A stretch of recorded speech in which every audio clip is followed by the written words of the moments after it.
Hello po, ako po si Adrian Araneta, ang Director for Membership and Recruitment.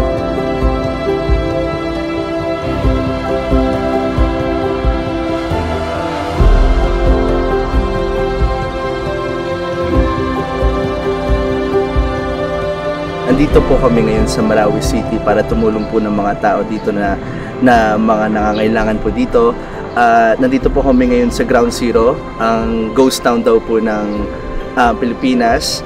At nakikita ko lang po dati sa news to, sa balita na noong 2017 nung nagkagera dito sa Marawi City.